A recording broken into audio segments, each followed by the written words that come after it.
คนเบิดใจสีหลังจังได้กะลังบ่อยู่จนน้ำตาคูจนเลี้ยงปลาได้น้อ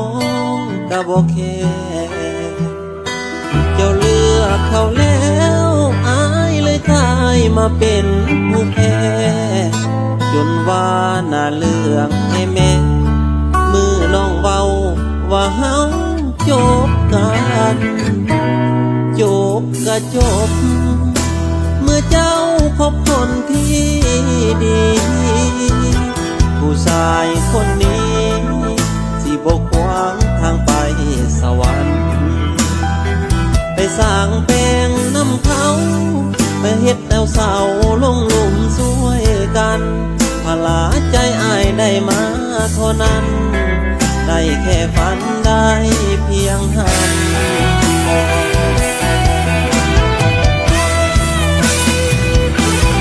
ตาสะอ่อนคนยองว่าน้องสมกัน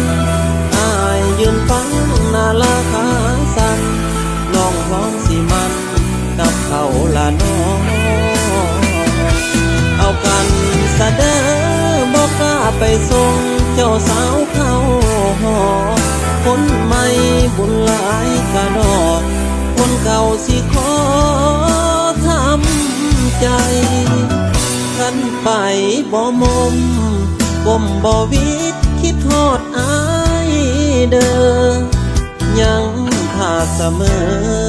หากคือเก่าหลอกเอาดามใจที่อายบ่ล้างย้อนรู้ว่าน้องหักเขาหลายหากมือหนึ่งเขาปาที่ไฟทางเฟซทางไลน์อายยังเฝ้ารอ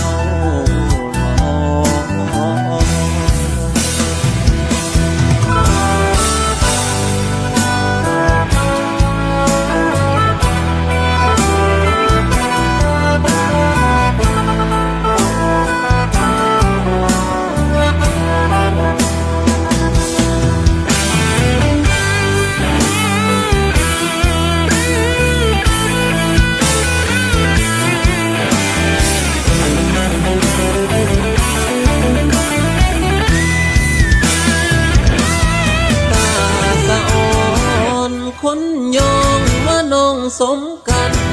อ้ายยืนฟังหน้าลาขาสั่นลองสิมันกับเขาละน้องเอากันซะเด้อบ่กล้าไปส่งเจ้าสาวเข้าหอคนใหม่บุญหลายกะดอกคนเก่าสิขอทำใจหันไปบ่มมก้มบ่วิดคิดทอดอายเด้อยังขาดเสมอหากคือเก่าหลอกเอาดามใจที่อายบ่รักย้อนรู้ว่าน้องหักเขาหลาย